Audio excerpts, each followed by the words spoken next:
ओम नमो भगवते वासुदेवाय। प्रिय श्रोताओं, जिन भक्तों ने कल एकादशी का व्रत किया था वे आज एकादशी व्रत का पालन कर रहे हैं। और एकादशी व्रत पालन में आज सुनेंगे तुलसी महारानी की कहानी। बोलिए तुलसी माता की जय। बहुत समय पहले की बात है। किसी गांव में एक बुढ़िया माई रहती थी। बुढ़िया माई का एक बेटा था। बेटे का विवाह हो गया था तो घर में बहू भी आ गई थी और एक पोता था। बुढ़िया माई बड़े ही नित्य कर्म वाली थी। हर एकादशी का व्रत करती थी। रोज तुलसी माता की पूजा करती थी। उसने अपने घर आंगन में ही तुलसी माता का गमला रख रखा था। वहीं पर बैठकर तुलसी माता की पूजा किया करती थी। रोज सुबह उठती, तालाब पर जाती, स्नान करती, घर वापस आकर तुलसी माता को सींचती, तुलसी माता के नीचे घी का दीपक जलाती, कथा कहानी कहकर आरती करती। ऐसे ही बुढ़िया माई के दिन मजे में बीत रहे थे। गांव की और भी औरतें बुढ़िया माई के पास बैठकर ही कथा कहानी सुनती। एक दिन की बात है, बुढ़िया माई अपनी सहेलियों के साथ बैठी थी। सभी आपस में बातें कर रही थी। तब उनमें से एक कहने लगी कि मेरा तो द्वारकाधीश की यात्रा करने का, द्वारकाधीश को दर्शन करने का बड़ा मन हो रहा है। तो जितनी भी औरतें वहां बैठी थी वे सब कहने लगी कि हाँ, जाना तो हम भी चाहते हैं। चलो क्यों ना हम सभी मिलकर द्वारकाधीश के दर्शन करने चले। सब बुढ़िया माई से पूछने लगे कि बताओ, क्या तुम भी हमारे साथ चलोगी।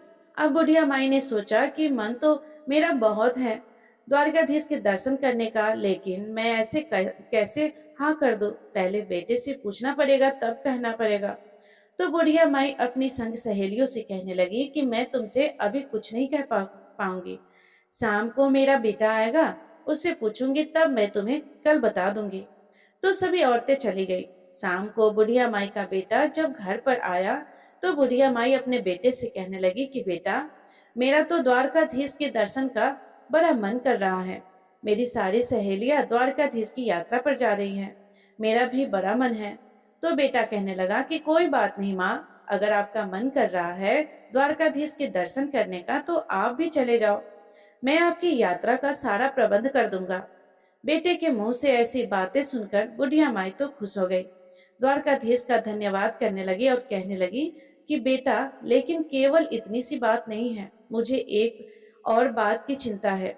तो बेटा बोला, माँ बताओ आपकी क्या चिंता है। तो माँ कहने लगी कि बेटा, मैं तो द्वारकाधीश की यात्रा पर चली जाऊंगी। कम से कम मुझे 4-5 दिन तो लग ही जाएंगे। तो ऐसे में तुलसी जी की सेवा कौन करेगा, उन्हें जल से कौन सींचेगा, दिया कौन जलाएगा। तो बेटा कहने लगा कि माँ, इसमें चिंता करने की क्या बात है। तुम्हारी बहू है ना, वही तुलसी माता की सेवा करेगी।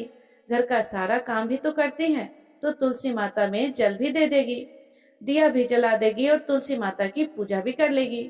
तो बुढ़िया माई कहने लगी कि बेटा, तू कह तो रहा है, लेकिन बहू ने कभी पूजा पाठ किया ही नहीं है।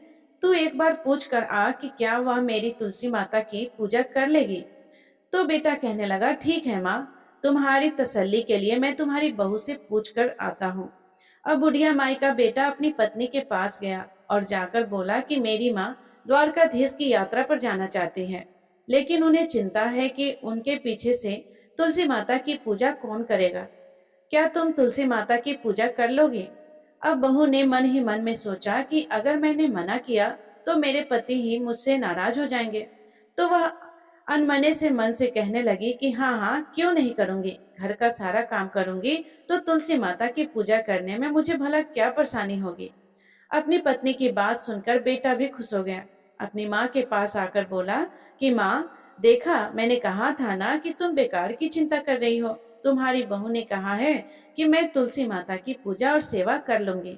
अब बुढ़िया माई भी खुश हो गई। बेटा बहू को खूब आशीर्वाद देने लगी। बुढ़िया माई की द्वारकाधीश यात्रा की तैयारियां होने लगी। बेटे ने अपनी पत्नी से कहा कि मेरी माँ यात्रा पर जा रही है, कुछ अच्छा सा खाने का सामान बना दो, कुछ लड्डू बना दो, सुहाली बना दो, मठरी बना दो, कुछ ऐसा सामान बना दो कि मेरी माँ को अगर रास्ते में भूख लगे तो कहीं पर रुककर विश्राम करे और खाना पीना खा ले। अब इतना सुनते ही उसकी पत्नी खूब जल भुन गई और सोचने लगी कि मुझे तो कहीं जाने आने देते नहीं है, मुझे तो मायका भी नहीं जाने देते। और देखो, यहाँ मेरी सासू जी चार पांच दिन के लिए यात्रा पर जा रही है। यात्रा पर जा रही है, वह तो ठीक है, इनकी पूजा पाठ का काम भी मैं ही कर लूंगी, इनके जाने की तैयारी भी मैं ही कर लूंगी। लेकिन अपने पति से कुछ नहीं बोली और कहने लगी कि हाँ जी, ठीक है, मैं माँ के लिए गोंदगिरी बादाम काजू के लड्डू बना दूंगी। अब बेटे ने सुना तो खुश हो गया। अब अगले दिन बेटा तो सुबह नौकरी पर चला गया। अब सास बहू दोनों यात्रा की तैयारी कर रही थी। बहू को तो बहुत गुस्सा आ रहा था, पर फिर भी अनमने से मन मन से तैयारियां कर रही थी। अब जब आई बात लड्डू बनाने की, सुहाली बनाने की, तो बहू ने क्या किया, तुलसी माता के गमले के पास गई, तुलसी माता के पत्ते तोड़े और एक डिब्बे में भर दिए। और बाद में तुलसी माता का जो पौधा था उसे गमले से जड़ समेत निकाला और एक उस पोटली से बांध दी और कहने लगी कि लो, हो गए तुम्हारे लड्डू और सुहाली तैयार। अब अपनी तुलसी माता को अपने साथ ही लेकर जाना और वहीं पर सेवा करना। बुढ़िया माई के जाने का समय हुआ तो बहू ने वह डिब्बा और वह पोटली बुढ़िया माई को देते हुए कहा कि लो माँ जी, इसमें मैंने बादाम गिरी काजू के लड्डू बनाए हैं और इसमें मैंने सुहालिया बनाए हैं। आपको भूख लगे तो रास्ते में कहीं पर रुककर बैठकर खा लेना। अब बुढ़िया माई तो यह सुनकर बहुत खुश हो गई। मेरी बहू ने मेरा कितना ख्याल रखा, मेरे रास्ते के लिए खाना बना कर दे रही है। बुढ़िया माई ने बेटे बहू को खूब आशीर्वाद दिए और अपनी यात्रा पर चल दी। बुढ़िया माई अपनी संग सहेलियों के साथ पैदल यात्रा पर जा रही थी, क्योंकि पुराने समय में तो पैदल ही यात्रा करते थे। चलते चलते शाम हो गई। शाम हो गई, वे बहुत थक भी गई थी, तो उन्होंने सोचा कि चलो कहीं पर रुककर विश्राम कर ले और कुछ खा पी ले। तो एक स्थान देखकर सब की सब रुक गई। सोचने लगी कि चलो यहीं पर रुकते हैं, थोड़ी देर बैठेंगे, आराम भी कर लेंगे। जब बैठ गई तो सबने सोचा कि चलो कुछ खा पी ले। अब सब अपना अपना खाना निकालने लगी। किसी ने खाना निकाल कर देखा तो उसमें सूखी रोटियां थी, किसी ने निकाल कर देखा तो रोटी सब्जी थी, किसी ने देखा तो कुछ था, किसी ने देखा तो कुछ कुछ था। अब बुढ़िया माई ने सोचा कि जब सब खा रहे हैं तो जरा मैं भी खा लूं। बुढ़िया माई ने अपना डब्बा निकाला, पोटली निकाली, डब्बा खोल के देखा तो उसमें तो काजू बादाम गिरी के लड्डू भरे पड़े थे। खूब घी तैर रहा था। उसमें पोटली खोली तो देखा कि उसमें सुहाली मटरी थी।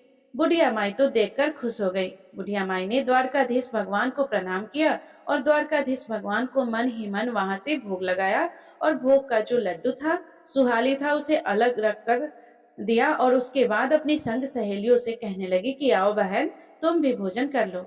अब सब ने देखा कि बुढ़िया माई के पास तो इतने स्वादिष्ट लड्डू है, तो सबके मुंह में पानी आ गया। सबने बुढ़िया माई के प्रसाद लिया और लड्डू लिया और खूब खूब जो है आनंद से खाए। सारी की सारी औरतें बुढ़िया माई की खूब प्रशंसा करने लगे। अरे वाह, तुम्हारे लड्डू तो बहुत स्वादिष्ट है। तब बुढ़िया माई कहने लगी कि यह मेरी बहू ने बनाए हैं। मेरी बहू मेरा बहुत ध्यान रखती है। उसने सोचा कि 4-5 दिन की यात्रा पर माँ जाएगी तो रास्ते में क्या खाएगी, तो मुझे लड्डू और सुहाली बनाकर दिए हैं। सारी की सारी औरतें बुढ़िया माई की बहू की प्रशंसा करने लगी। अरे वाह, तुम्हारे घर में तो इतनी अच्छी बहू आई है। एक हमारी बहू देखो, खाने के नाम पर एक सूखी रोटी दी है। सब अपना अपना खाना दिखाने लगे। अब बुढ़िया माई को अपने भाग्य पर बड़ा गर्व हो रहा था। उसे लग रहा था कि भगवान द्वारकाधीश की कृपा से ही मुझे ऐसी बहू मिली है, ऐसा बेटा मिला है जो मेरी इतनी परवाह करता है। तो बुढ़िया माई ने अपने बेटे बहू को खूब आशीर्वाद दिया वहीं से, और फिर द्वारिकाधीश भगवान का गुणगान करते हुए, तुलसी माता के भजन गाते हुए सारी सहेलियां आगे चलने लगी। चलते चलते 1-2 दिन में द्वारकाधीश पहुंच गई। द्वारकाधीश पहुंची तो शाम का समय था। मंदिर में बहुत लंबी लाइन लगी हुई थी। अब सारी की सारी लाइन में लग गई। अब बुढ़िया माई लाइन में खड़ी है, मन ही मन सोच रही है कि हे द्वारकाधीश प्रभु, इतनी लंबी लाइन है, मुझे तो लगता नहीं कि आपके दर्शन हो पाएंगे। पट बंद होने का समय हो गया है और हमारा यहाँ आना बेकार हो जाएगा। अब बुढ़िया माई आंखें बंद करके द्वारकाधीश भगवान से प्रार्थना कर रही थी कि हे प्रभु, आपके दर्शन करने के लिए इतनी दूर से पैदल चलकर आई हो, आपके दर्शनों दर्शनों की प्यासी हो, मुझे दर्शन दे दो। जैसे ही बुढ़िया माई ने आंख खोलकर देखा तो चमत्कार हो गया। बुढ़िया माई तो लाइन में सबसे आगे खड़ी थी और द्वारकाधीश भगवान ठीक बुढ़िया माई के सामने थे। बुढ़िया माई के हैरानी का ठिकाना नहीं रहा। कहाँ लाइन में इतनी पीछे थी और कहाँ सबसे आगे आ गई। अब पंडित जी सबका प्रसाद चढ़ा रहे थे, तो बुढ़िया माई ने जो द्वारकाधीश भगवान को भोग लगाया था, लड्डू सुहाली का वह प्रसाद निकाला और पंडित जी को दे दिया।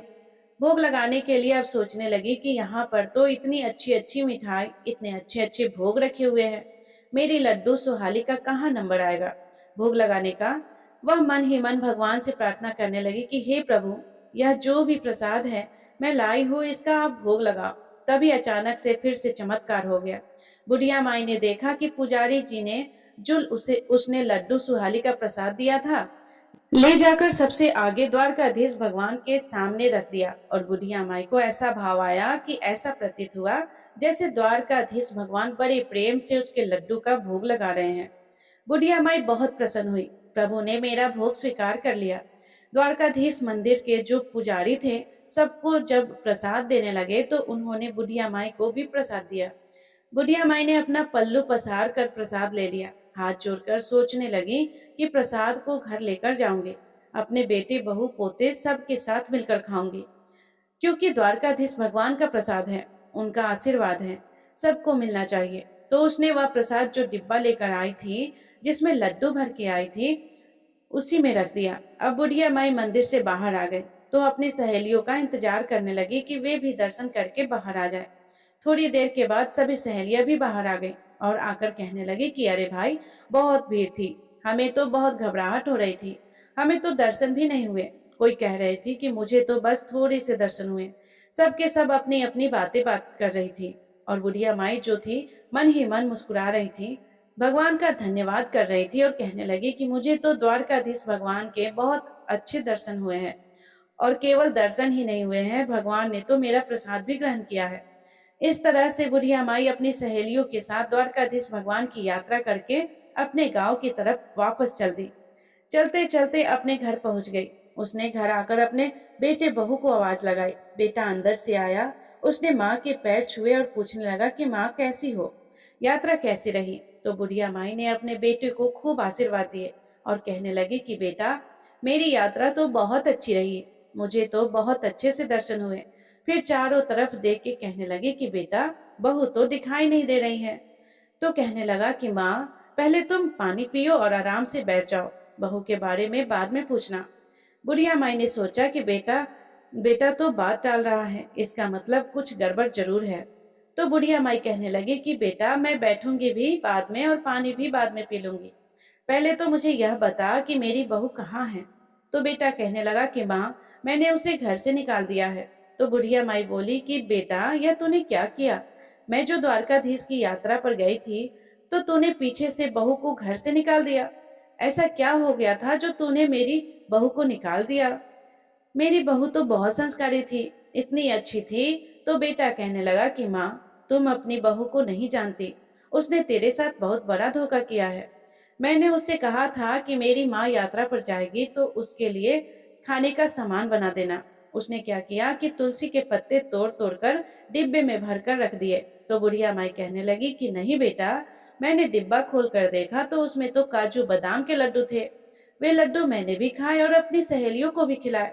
तब वह कहने लगा कि नहीं माँ, उसने मुझसे खुद कहा है कि मैंने आंगन से तुलसी के पत्ते तोड़कर जो है डिब्बे में भर दिए थे और वही माँ को दिए थे। अब बुढ़िया माई सोचने लगी कि अच्छा, यह तो तुलसी माता का चमत्कार है, तुलसी माता की कृपा है जो उन पत्तों के लड्डू बन गए थे।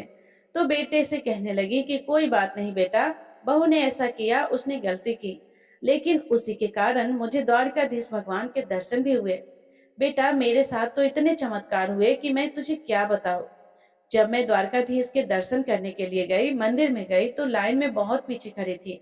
मैंने द्वारकाधीश भगवान से आंखें बंद कर प्रार्थना करी, तो बेटा तू यकीन नहीं करेगा कि मैं भीड़ से सबसे आगे हो गई, लाइन में सबसे आगे खड़ी थी। द्वारकाधीश भगवान ठीक मेरे सामने थे और बेटा, मेरे डिब्बे में एक तुलसी जी का पत्ता था और एक लड्डू जो मैंने भगवान को भोग लगाया था। जब मैंने पंडित जी को दिया तो वह पंडित जी ने द्वारकाधीश भगवान के बिल्कुल आगे ले जाकर रख दिया और मुझे ऐसा लगा जैसे द्वारकाधीश भगवान बड़े प्रेम से प्रसन्न होकर मेरे भोग ग्रहण कर रहे हैं। बेटा, मेरी बात मान, बहू ने चाहे जो भी किया हो, लेकिन बहू की वजह से ही मेरे साथ इतने चमत्कार हुए हैं और मुझे द्वारकाधीश भगवान के इतने अच्छे से दर्शन हुए हैं। बेटा, मैं तो द्वारकाधीश भगवान के दर्शन करके निहाल हो गई हूँ। अब तो मेरी बात मान, अब तू जा और अपनी बहू को लेकर आ। तेरी बहू मायके में ही गई होगी। बुढ़िया माई का बेटा अपनी माँ की कोई बात नहीं टालता था। माँ ने कहा कि बहू को लेकर आ, तो वह लेने के लिए चल दिया। बहू के मायके गया, बहू को लेकर आया। जब उसकी बहू मायके से अपने घर आई, तो आकर अपनी सासू माँ के पैरों में गिर गई, बहुत माफी मांगने लगी। तो बुढ़िया माई कहने लगी कि बहू, मैंने तो तुझे कब का माफ कर दिया है। तेरे ही कारण मुझे भगवान के दर्शन हुए हैं। तूने तुलसी माता के पत्ते के मुझे डिब्बे में भर कर दिए हैं, उन्हीं के लड्डू बन गए और इसी के कारण द्वारकाधीश भगवान ने मेरा भोग भी स्वीकार किया, क्योंकि बिना तुलसी के तो भगवान भोग स्वीकार ही नहीं करते हैं। देख, मैंने तो तुझे माफ कर दिया। अगर तुझे माफी मांगनी है तो तुलसी माता से मांग, एकादशी माता से मांग। अब बहू तुलसी माता से माफी मांगने लगी। अभी बुढ़िया माई अपनी बहू से बात कर ही रही थी कि इतने में बुढ़िया माई के पोता खेलता हुआ वहीं पर आ गया और जोर जोर से कहने लगा कि दादी आ गई, दादी आ गई। अब बच्चे तो बहुत खुश होते हैं जब कोई भी बड़ा बाहर से आता है। उन्हें लगता है कि उनके लिए कुछ चीज लेकर आया होगा, कोई सामान लेकर आया होगा। तो वह कहने लगी कि दादी, तुम मेरे लिए क्या लेकर आई हो। तो बुढ़िया माई कहने लगी कि बेटा, मैं तेरे लिए द्वारकाधीश भगवान का प्रसाद लेकर आई हूँ। और इतना कहते हुए बुढ़िया माई ने जो वह प्रसाद का डिब्बा था, जिस डिब्बे में प्रसाद रखा था, उसे खोलने लगी। खोलकर उसमें हाथ डाला, लेकिन यह क्या, प्रसाद की जगह बुढ़िया माई के हाथ में तो कुछ और ही चीज आ गया। बुढ़िया माई ने अपना हाथ बाहर निकालकर देखा तो देखा उसने हाथ में हीरे मोती जगमगा रहे थे। बुढ़िया माई देखकर हैरान हो गई। बुढ़िया माई ने डिब्बे में झांक कर देखा तो उनका डिब्बा तो पूरा हीरे मोती से भरा पड़ा था। अब बुढ़िया माई का बेटा, बुढ़िया माई की बहू यह सब चमत्कार देखकर बहुत हैरान रह गए। बुढ़िया माई कहने लगी कि बेटा, मैंने तो इसमें द्वारकाधीश भगवान का प्रसाद रखा था। यह तो तुलसी माता की, एकादशी माता की और द्वारकाधीश भगवान की कृपा है कि मेरा यह डिब्बा हीरे मोती से भर गया है। अब बुढ़िया माई का बेटा और बहू तुलसी माता से माफी मांगने लगे। अपनी माँ की तरह तुलसी माता की पूजा करने लगे, एकादशी माता का व्रत करने लगे और इस तरह से बुढ़िया माई के दिन खुशी खुशी बीतने लगे। बुढ़िया माई के पास अब इतना धन हो गया था कि वह गरीबों की सहायता करती थी। गांव में अगर किसी को भी किसी भी चीज की आवश्यकता होती थी, तो बुढ़िया माई सबसे आगे खड़ी हो जाती थी। उसने निर्धन कुंवारी कन्याओं का विवाह कराए, कुएं बावड़ी बनवाए, बच्चों के स्कूल बनवाए, अस्पताल बनाए। बुढ़िया माई द्वारकाधीश भगवान के उस प्रसाद को, उस धन को खूब धर्म कर्म में खर्च करती थी। बुढ़िया माई जब तक जीवित रही, तुलसी माता की पूजा करती रही, एकादशी माता का व्रत करती रही, तुलसी माता को रोज कथा कहती और रोज उनकी पूजा करती, आरती करती। तुलसी माता और एकादशी माता की कृपा से बुढ़िया माई को मोक्ष की प्राप्ति हुई। हे तुलसी माता, हे एकादशी माता, हे द्वारकाधीश भगवान, हे विष्णु भगवान, जैसे आपने बुढ़िया माई पर कृपा की, वैसे ही कथा कहानी कहते सुनते सब पर अपनी कृपा बनाए रखना। बोलिए तुलसी माता की जय, एकादशी माता की जय, विष्णु भगवान की जय। मेरे प्रिय श्रोताओं, ये थी तुलसी महारानी की कथा, एकादशी व्रत पारण की कथा। यदि ये कथा आपको पसंद आई हो तो वीडियो को लाइक जरूर कीजिएगा और कमेंट बॉक्स में जय माँ तुलसी जरूर लिखिएगा।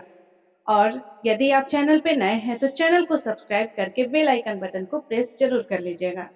धन्यवाद। राधे राधे। जय श्री कृष्ण।